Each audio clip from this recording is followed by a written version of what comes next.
agito as mãos, o céu azul de estrelas pontilhados,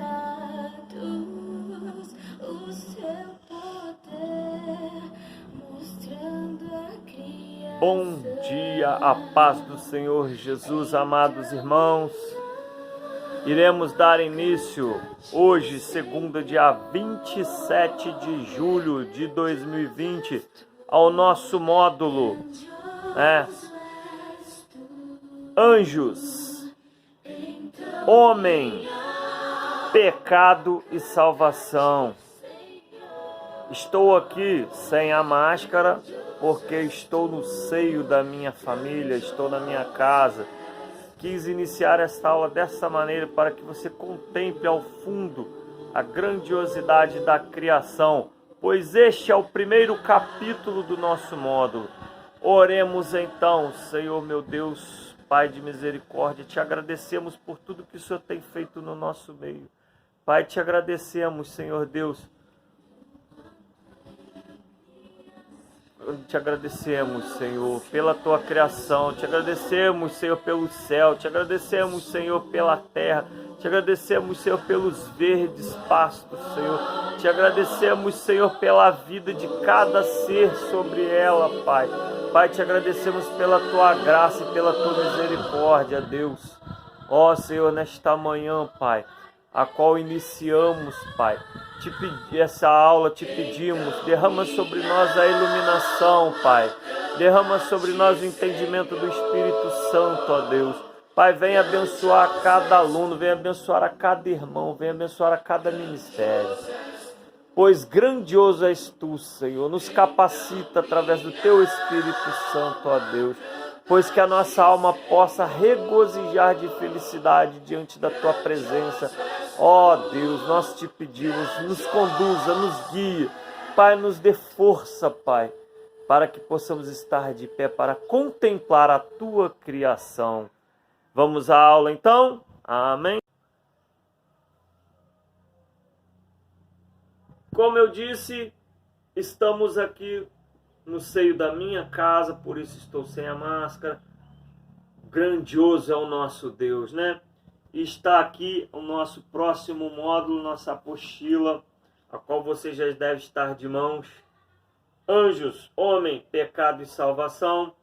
E dando início então à nossa aula, estou aqui também com um vasto material de pesquisa e auxílio, e também o maior de todos os materiais, de todo o material para auxílio e pesquisa, a Palavra de Deus. Que possamos ter em mãos a Bíblia e a nossa apostila, pois a Bíblia irá nos guiar e as apostilas também. Para iniciar então definitivamente a nossa aula, nós oramos, contemplamos a criação. Vamos então, meus amados e queridos irmãos, se houver algum ruído que possa chamar a atenção, são os cachorros lá na rua, ou do vizinho, ou o meu próprio cachorrinho, que também aí ele acaba se irritando com os carros que passam, outro cachorro lá na rua, né? Vamos então ler o nosso versículo do dia, amém? Está lá em Gênesis, não podia ser diferente. Vamos falar sobre a criação. Gênesis. O livro de Gênesis, no seu capítulo 1, versículo 1, iniciando a Bíblia. No princípio, criou Deus os céus e a terra era sem forma e vazia, e havia trevas sobre a face do abismo, e o Espírito de Deus se movia sobre a face das águas. E disse Deus, haja luz, e houve luz.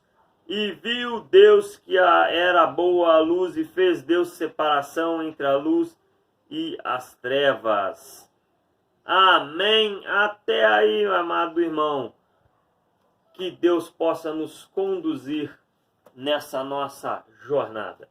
Amém. Mais esse módulo do nosso seminário Cristo é Vida. Amado irmão e aluno, dando início então à nossa aula, mas você deve estar se perguntando, Professor, mas o senhor disse anjos, homem, pecado e salvação. Por que o senhor está falando em criação?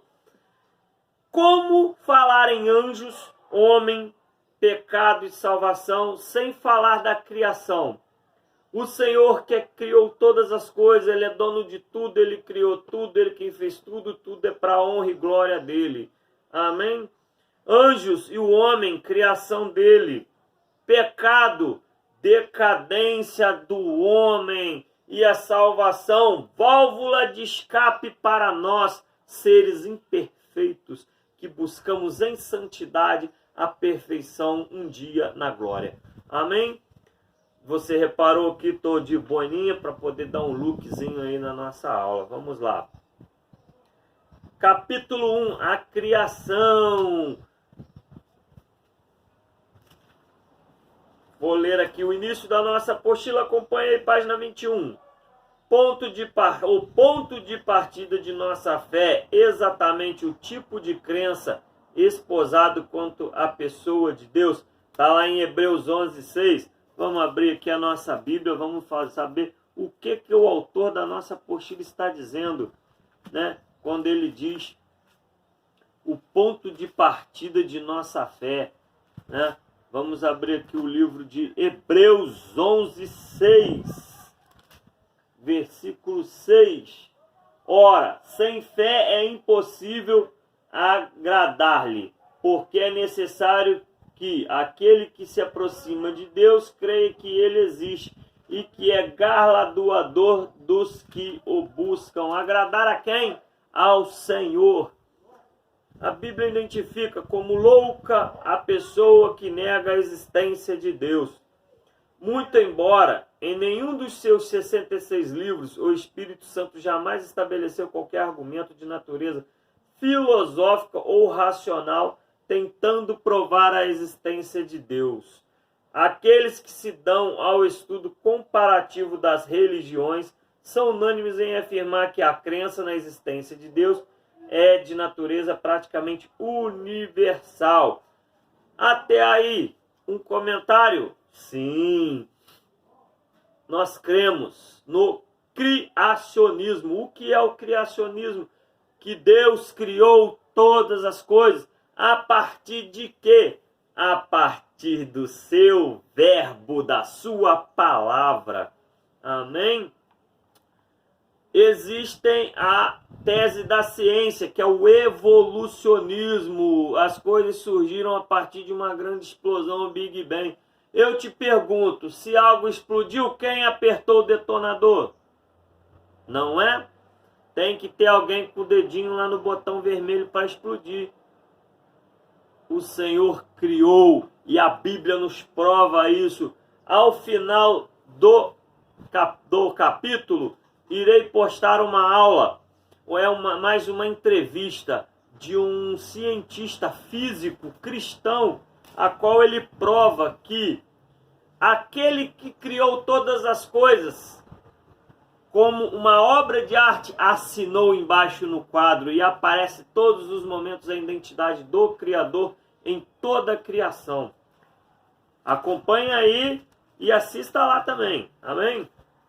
Dando seguimento, lá no finalzinho, declaramos que Deus trouxe à existência tudo o que há, sem o uso de nenhuma matéria pré-existente. Deus é Deus. Nós podemos, vou dar um exemplo, a ressuscitação de Lázaro. Ele ressuscitou aquele que já existia.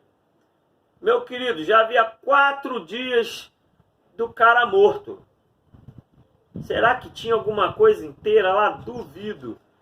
E o Senhor disse, Lázaro, saia para fora. O Senhor refez tudo aquilo que já havia sido desfeito. E foi assim com a criação. Não havia nada. A Bíblia mesmo nos mostra isso, como nós lemos lá em Gênesis 1, ó. No princípio criou Deus os céus e a terra era sem forma e vazia.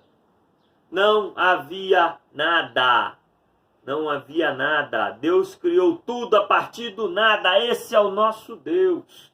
Amém? Dando seguimento.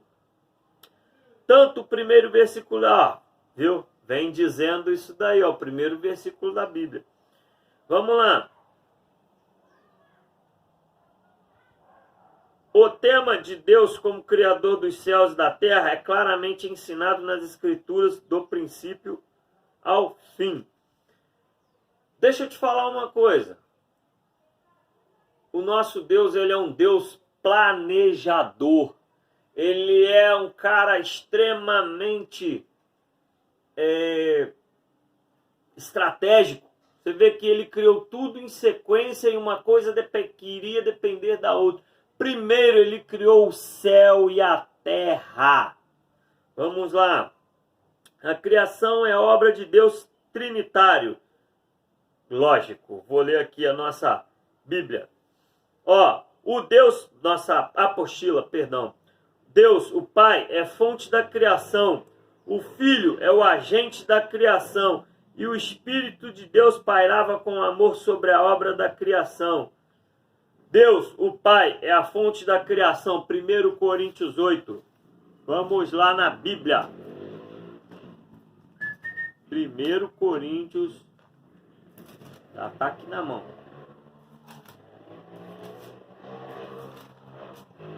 1 Coríntios 8, 6. Ó, todavia, para nós há um só Deus, o Pai, de quem tudo é e para quem nós vivemos, e um só Senhor, Jesus Cristo, pelo qual são todas as coisas e nós por Ele. O Filho é o agente da criação, Colossenses 1. Vamos lá em Colossenses.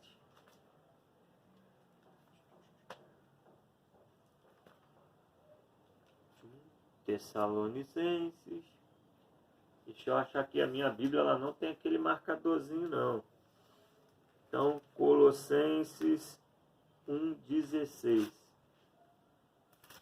Só um minutinho. Colossenses 1,16. Porque nele foram criadas todas as coisas que há nos céus e na terra, visíveis e invisíveis, sejam tronos, sejam dominações, sejam principados, sejam potestades, tudo foi criado por ele e para ele. O Espírito de Deus pairava com amor sobre a obra da criação. Nós já lemos lá em Gênesis, lá no versículo 2, né? Vamos dar seguimento então. Então, foi assim, ó. A criação deu-se pela sabedoria de Deus, pela vontade e conforme já observado pela palavra, o verbo de Deus. A criação revela a Deus, traz-lhe glória. Tudo na criação era originalmente bom, mas agora encontra-se imperfeito por causa da entrada e dos efeitos do pecado na criação. Eis a importância de estudarmos a criação. Vamos lá. Essa imperfeição é apenas temporária. Eita glória, graças a Deus, porque Ele enviou o seu único Filho para todo aquele que nele crê, não pereça, mas tenha a vida eterna. Doutrina bíblica da criação afirma Deus como Criador, Redentor e Soberano. O Deus Criador não é distinto do Deus que efetua nossa salvação em Jesus Cristo, através do seu Espírito Santo. Nós já tivemos a matéria Trindade. Nosso irmão Anselmo acabou de fazer aí a matéria Trindade, está afiadinho, vai entender muito bem o que nós estamos dizendo. Então, o Senhor, Ele, quando cria a terra, estava junto dele o Filho e o Espírito Santo, a Trindade. Vamos lá, dando continuidade lá na página 23, na criação e na provisão e preservação de Deus em favor da criação. Ele efetua seus propósitos finais em favor da humanidade e de todo o mundo. Ele criou, Ele preserva e Ele envia. Ele dá provisão para que possamos estar firmes, para que possamos galgar a salvação. A preservação e a providência. Preservação, obra de Deus de preservação, inclui sua intervenção nas questões da história. Ora, muitos falam, há muito tempo atrás, quando descobriram o cometa Halley e falaram que o mundo ia acabar. Às vezes nós vemos algumas tragédias, algumas coisas acontecerem de ruim, mas o Senhor, ele sempre intervém no tempo, no espaço e na história para que os propósitos dele se cumpram. É revelação, é Bíblia. Vamos lá. Todavia, a obra de Deus de sustentar e de proteger a existência do universo criado é realizada através da natureza, de sua obra criadora e de seu cuidado providencial e por sua intervenção permanentes. Ele cuida dos seus, ele cuida daquilo que é dele. Tudo que nós podemos contemplar foi criação dele. O inimigo sabe que vai ser derrotado, ele conhece a Bíblia, ele conhece a revelação, ele sabe que ele vai para o lago de fogo de enxofre, mas ele quer levar o maior número de almas que ele puder junto com ele. É por isso que ele trabalha, mesmo já sabendo que é derrotado. Providência, intimamente relacionada e até mais abrangente em seu escopo. O que é o escopo? Alvo, mira, intuito, intenção, na sua intenção. A providência envolve a obra contínua do Deus Trino e Uno, por meio da qual todas as coisas do universo são dirigidas e controladas, levando a efeito seguramente seu plano repleto de sabedoria. Isso incorre geralmente pelo estabelecimento e pela execução de leis e princípios naturais que fazem parte da boa e sábia criação divina. O que é isso, irmão Jô? A ciência chama de leis da natureza, né? Um exemplo, uma lei da física chamada